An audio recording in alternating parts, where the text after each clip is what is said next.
Assalamualaikum warahmatullahi wabarakatuh. Perkenalkan, saya Nanadi Gidirbawanto, SEMBA. Saya merupakan dosen di program studi Ilmu Administrasi Bisnis Fakultas Ilmu Sosial dan Ilmu Politik Universitas Sumatera Utara. Kali ini saya akan mendeskripsikan pernyataan diri dosen untuk kerja Tridharma Perguruan Tinggi pada bidang pengajaran sebagai syarat sertifikasi dosen. Saya akan menjelaskan mata kuliah yang saya ampu, yakni mata kuliah Manajemen Strategi, sebagai salah satu mata kuliah wajib untuk semester 5 di program studi Ilmu Administrasi Bisnis dengan metode DIA, yaitu Delivery, Interaction, dan Assessment. Mata kuliah Manajemen Strategi memiliki bobot 3 SKS yang diselenggarakan selama 16 kali pertemuan dengan rincian 7 pertemuan sebelum ujian tengah semester, lalu 1 pekan ujian tengah semester, lalu dilanjutkan dengan 7 pertemuan setelah ujian tengah semester dan 1 pekan untuk ujian akhir semester. Capaian pembelajaran lulusan program studi pada mata kuliah Manajemen Strategi menekankan pada kemampuan lulusan untuk mampu mengidentifikasi berbagai permasalahan bisnis, mengimplementasikan berbagai strategi bisnis, hingga melakukan monitoring dan evaluasi pada sebuah ide bisnis.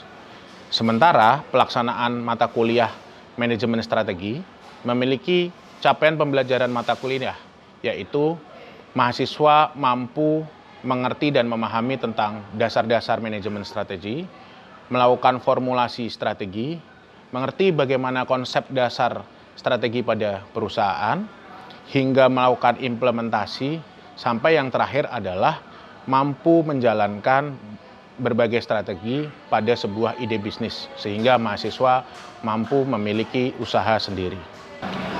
Berikut video micro teaching yang akan saya sampaikan pada mata kuliah Manajemen Strategi. Oke, Assalamualaikum warahmatullahi wabarakatuh. Hari ini kita akan bahas soal Strategic Management Principle and Phase. Jadi kita hari ini kelas Manajemen Strategi dan akan bahas dari mulai dasar-dasarnya manajemen strategi. Ada beberapa yang akan kita bahas hari ini. Pertama, strategic management itu apa sih?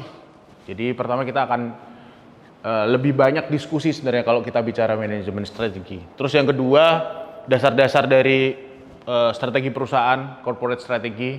Jadi kenapa akhirnya manajemen strategi ini jadi suatu hal yang penting kalau kita bicara, dan sebenarnya bukan hanya perusahaan. Jadi sebenarnya kalau kita bicara manajemen strategi ya bisa dipakai dan digunakan di banyak instansi, organisasi, atau bahkan kalau kita bicara individu juga bisa.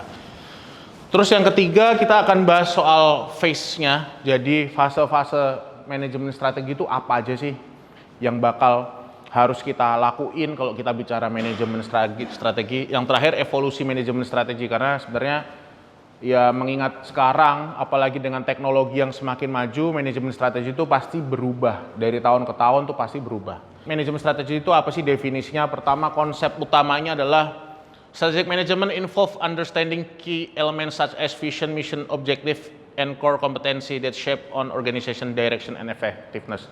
Jadi sebenarnya kalau kita bicara manajemen strategi di ilmu bisnis, manajemen strategi itu sebenarnya kayak sebuah seni, di mana kita bicara bukan hanya bicara tentang strategi kedepannya tuh mau ngapain, nggak hanya itu. Jadi kita akan bicara soal visi kedepannya tuh apa, core-nya tuh apa, gimana cara mencapainya, terus apa yang akan dilakukan, sampai goals terakhir tuh apa, terus importance-nya tuh apa. Nah, di situ tertulis jelas bahwa this discipline is crucial as it guides organization in setting priority, allotting resource efficiently, and aligning the workforce towards achieving long-term goals and objective. Jadi sebenarnya kalau kita bicara manajemen strategi, kita tuh tahu fokus arah utamanya tuh mau ngapain. Contoh paling gampang kalau kita bicara manajemen strategi di Universitas Sumatera Utara, pasti kita di Universitas Sumatera Utara tuh punya poin utama yang akan dicapai di ujung.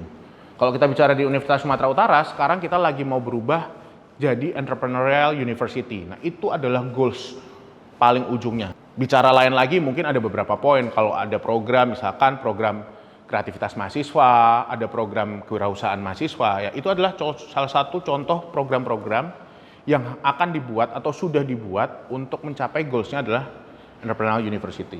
Kalau kita bicara tadi contohnya Universitas Sumatera Utara, Entrepreneurial University, pertama di situ tertulis jelas kan, organizational resource. Ya tadi saya bilang bahwa fasilitas kelas ini salah satu contohnya. Terus including human.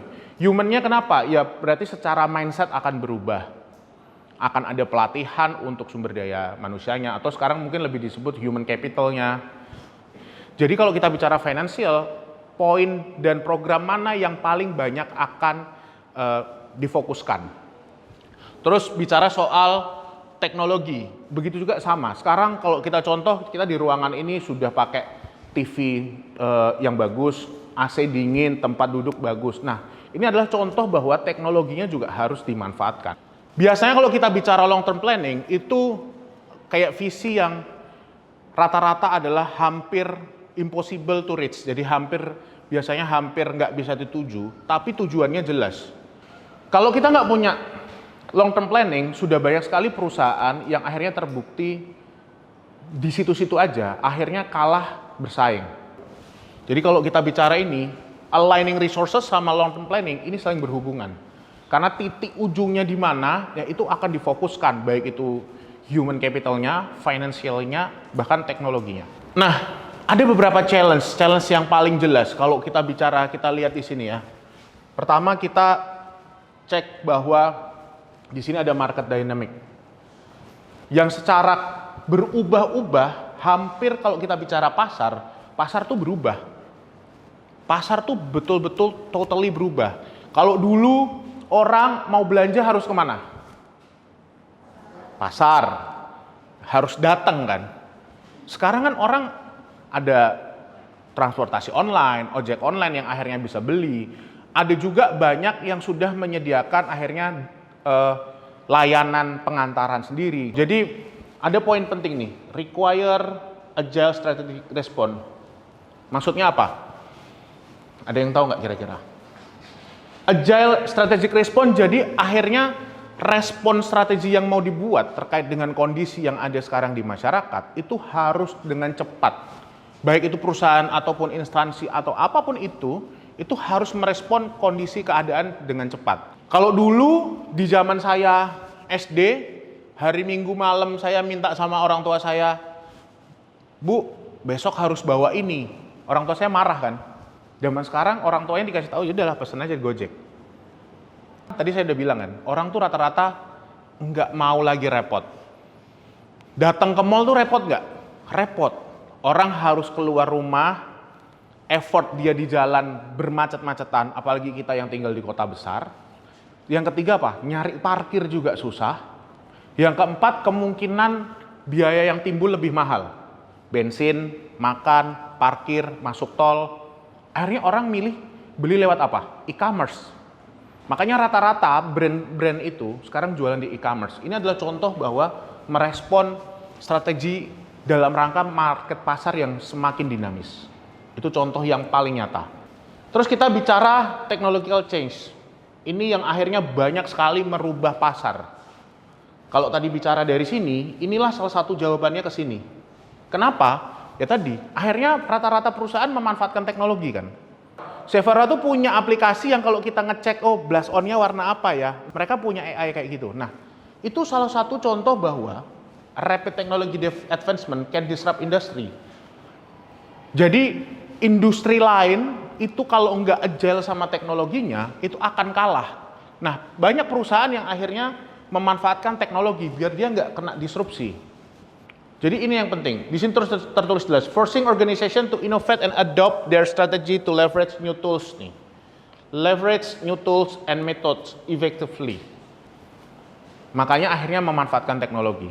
Saya beberapa kali pernah belanja, butuh kemeja, brand-brand tertentu, ngecek di toko harganya lebih mahal. Begitu ngecek beli di Zalora, diskonnya sampai 30-40%. Jadi efisiensinya besar kan. Bukan hanya dari harga bajunya, tapi saya nggak ngeluarin lagi bensin, saya nggak ngeluarin lagi uang makan, parkir, tol, dan effort. Nah, yang kedua kita bahas tentang dasar-dasar corporate strategy itu apa. Kalau kita bicara manajemen strategi, nah ini yang tadi saya sampaikan bahwa butuh adanya visi misi. A vision is statement outline the long-term aspiration of a company, while a mission statement defines its current objective, guiding all strategic decision. Jadi poinnya gini, visi itu selalu posisinya di atas. Karena rata-rata visi itu, yang seperti tadi saya bilang, bahwa ini kayak mission impossible, yang bisa jadi sulit sekali untuk dicapai, tapi kita akan ngejar itu. Nah, untuk dapat visi ini, harus ada misi-misi yang dilaksanakan. Misi 1, misi 2, and then core value. Kalau kita bicarain di corporate, core value ini salah satu yang paling penting. Kalau sekarang BUMN, contohnya di BUMN core value-nya apa? Akhlak. Itu adalah contoh core value. Next, nah, beberapa tipe corporate strategy itu ada 2, growth sama stability strategy. Kalau kita bicara growth, bisa dibaca di situ, growth strategy focusing on increasing an organization market share or expanding its operation often through method like merger, acquisition, or new product development. Contoh, sekarang Tokopedia sudah dibeli TikTok, TikTok Shop-nya nyambung sama Tokopedia, jadi orang bisa beli di mana aja. Lalu yang kedua, kita ada stability strategy. Ada yang punya contoh nggak? Di sini tertulis, stability strategy are employed when a company aims to maintain its current operation without significant growth, often in response to market uncertainty or economic challenge. Contoh yang lagi dilakukan apa contohnya stability? Ada yang tahu nggak? Stability. Belakangan ini apa? Kalau kalian ngecek, ini saya tanpa membawa isu apapun, kalau kalian ngecek, fast food yang kemarin kena boykot, itu akhirnya banyak melakukan pengurangan harga. Kalian bisa cek di transportasi di ojek online, baik itu di Grab, di Gojek, McDonald, KFC, beberapa yang kena boykot, itu harganya murah-murah banget belakangan. Separuh harga kadang bundling sekian, beli sekian, harganya cuma sekian. Yang mana selama ini nggak mungkin dapat harga segitu. Terus part 3, phases of strategic management. Nah, pertama kita mau formulasi dulu fasenya. Kalau kita bicara formulasi, ini yang pertama kali harus kita lakukan. Scanning. Environmental scanning involves assessing internal and external environment to identify factor that can impact the organization strategic and decision. Tadi saya udah bilang kan, tentukan dulu nih internalnya apa aja. Ini meliputi apa. Diidentifikasi satu-satu. Yang kedua, setting objective. Process of defining clear, measurable goals that guide the organization towards its strategic vision, ensuring team alignment and focus. Jadi kayak yang tadi saya bilang bahwa kan sudah di set goals. Set goals-nya apa?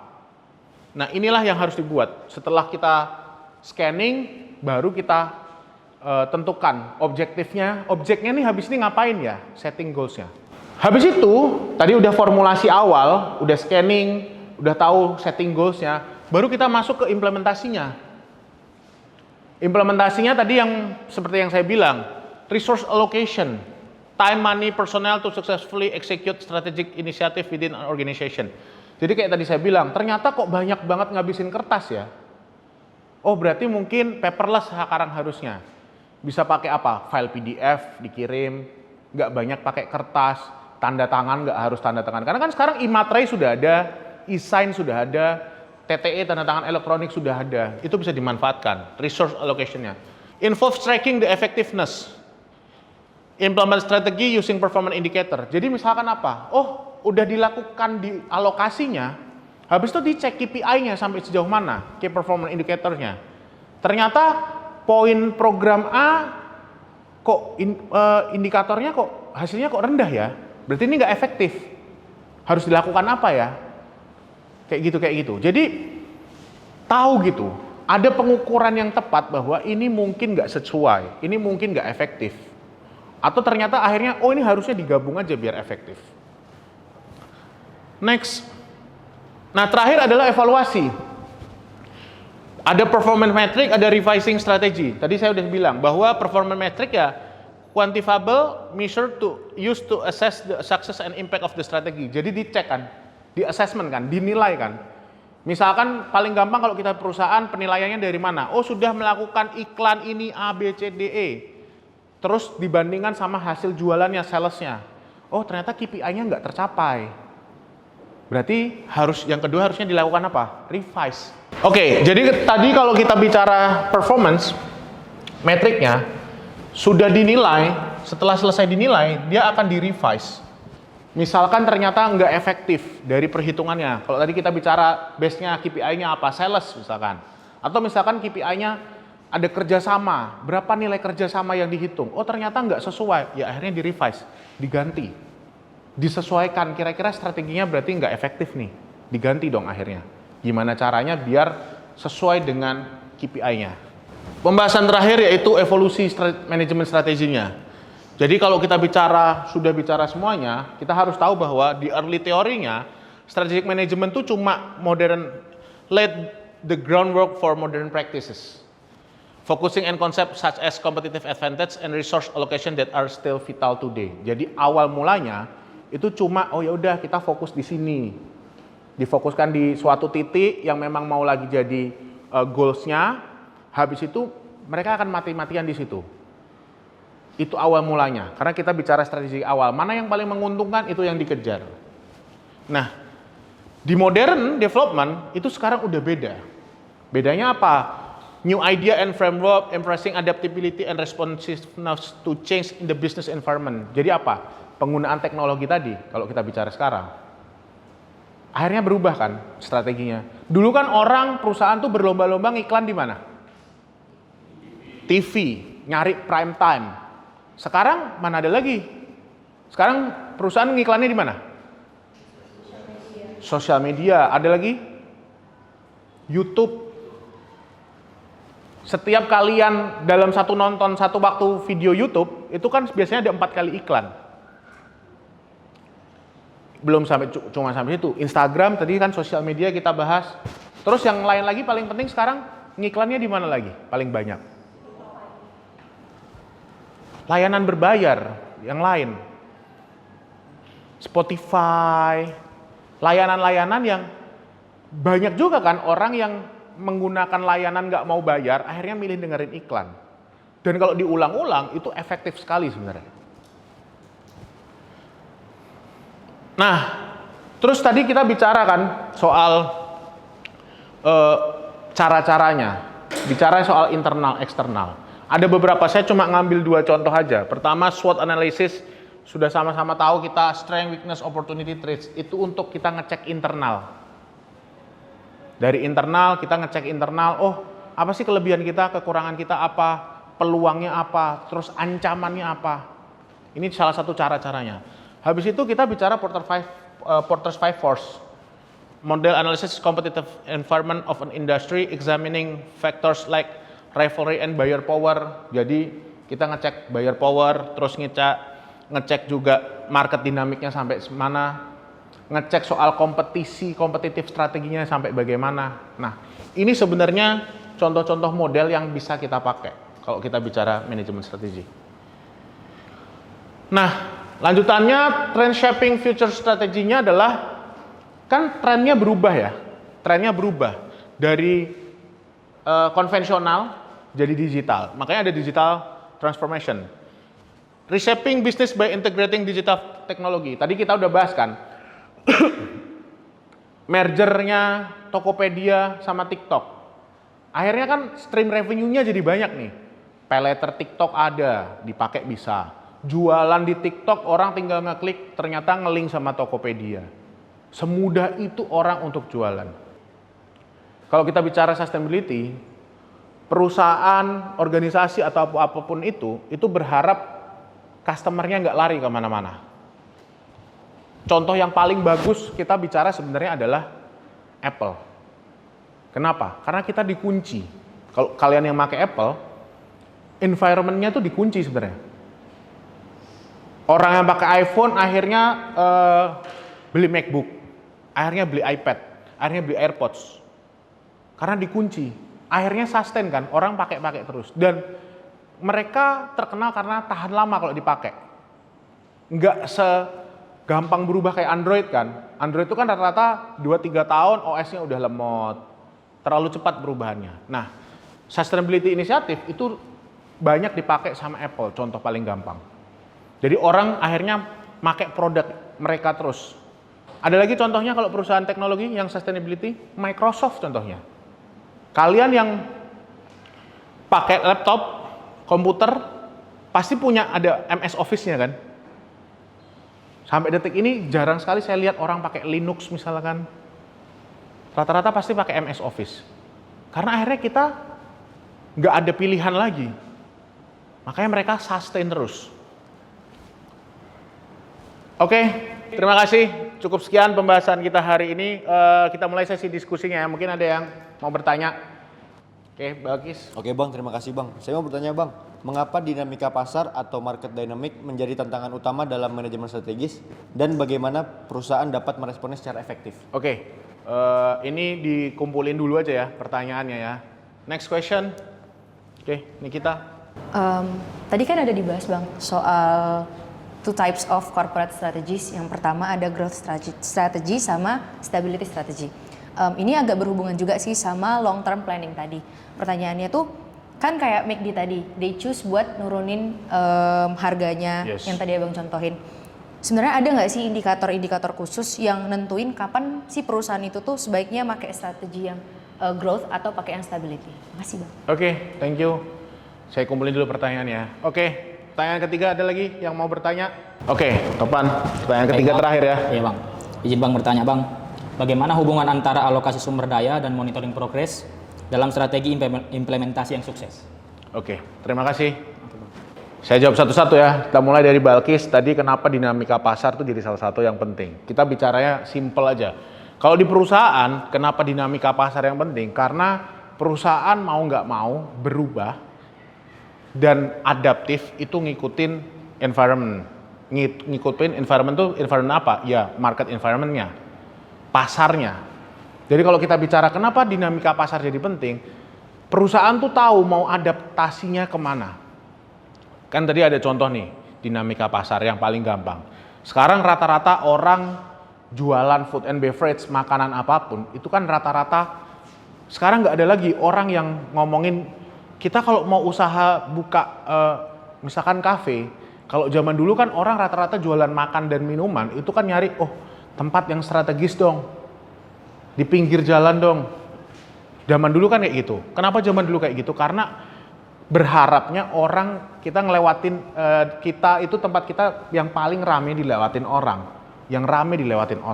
Ketika pasarnya berubah, lebih dinamis, kan orang nggak perlu lagi sekarang yang namanya tempat yang strategis. Kita bisa jualan di mana aja. Jualannya lewat mana? Memanfaatkan teknologi tadi. Itulah kenapa dinamika pasar jadi salah satu yang penting kalau kita bicara perusahaan. Karena dimanapun, kapanpun, dan siapapun orang bisa beli produk kita, orang bisa beli barang kita. Jadi kalau kita bicara dinamika pasar ya salah satu yang penting ya perusahaan jadi tahu nih arahnya mau kemana. Karena memang adaptasinya mau nggak mau mengikuti yang terjadi di lingkungan. Itu tadi ya, Balkis ya. Oke, next tadi pertanyaannya nih kita, ada nggak indikator khusus kapan harus pakai growth, kapan harus pakai stability. Pertama, itulah fungsi tadi kita scanning.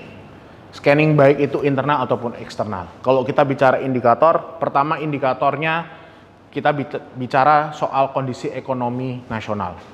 Jadi sebenarnya mirip nih, kayak misalkan kalau kondisi negaranya lagi expanding, pakai monetary, kebijakan moneter, berarti asumsinya usahanya juga lagi expanding.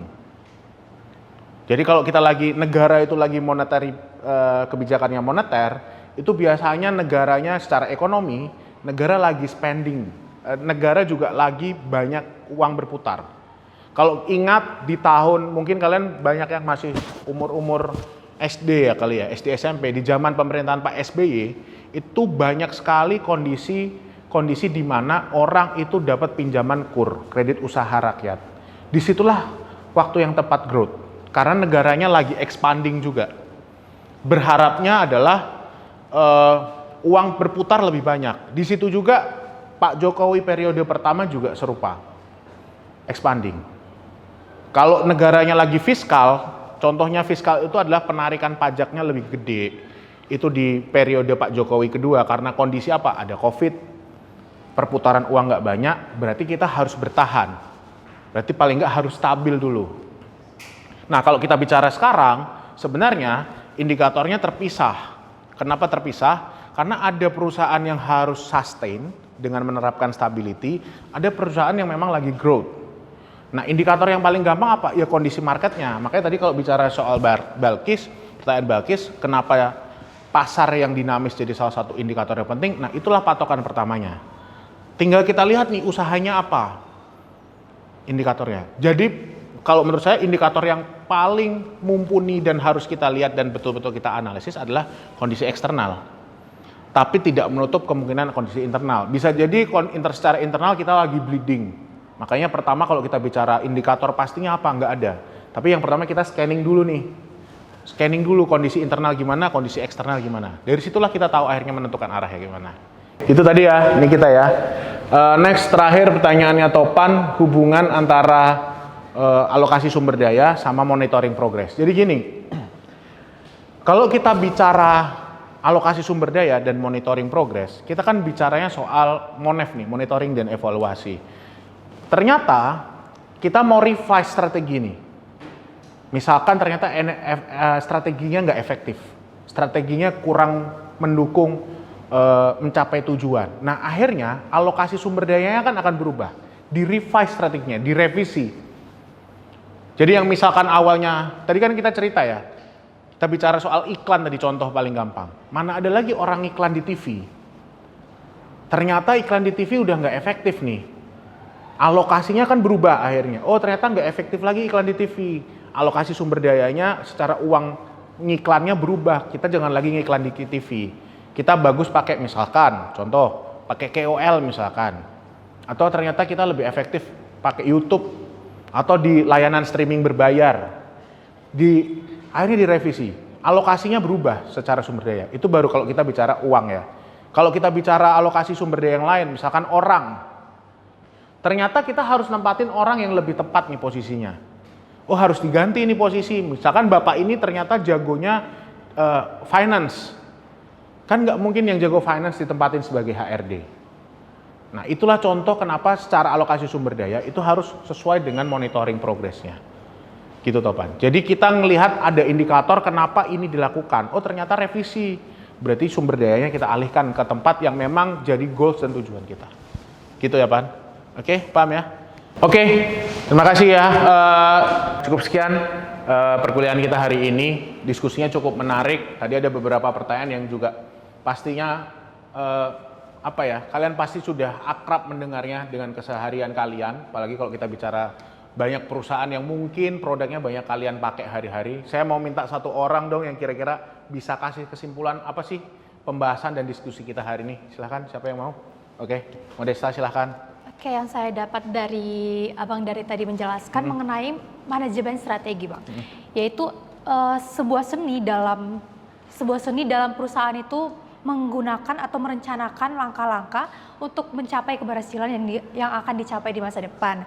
Dan ada juga tujuan utamanya yaitu untuk mengatur sumber daya yaitu keuangan atau tenaga kerja dan juga strategi yang cocok dengan situasi kondisi perusahaan tersebut. Apakah mereka harus stabil atau mereka harus tetap berkembang, Bang. Dan perusahaan harus tetap beradaptasi terhadap lingkungan sekitar supaya terjadinya perubahan dan perusahaan tidak stuck atau tidak kalah dengan pesaing-pesaing lainnya. Dan dengan manajemen yang baik, perusahaan bisa lebih siap dalam menghadapi tantangan dan tujuan yang dicapai bisa menghasilkan hasil yang baik. Oke, terima kasih Modesta. Oke, terima kasih. Cukup sekian perkuliahan hari ini. Semoga ilmunya bermanfaat. Sampai ketemu lagi di minggu depan. Hati-hati pulangnya. Wabillahi taufik wal hidayah. Wassalamualaikum warahmatullahi wabarakatuh. Waalaikumsalam warahmatullahi wabarakatuh. Terima kasih.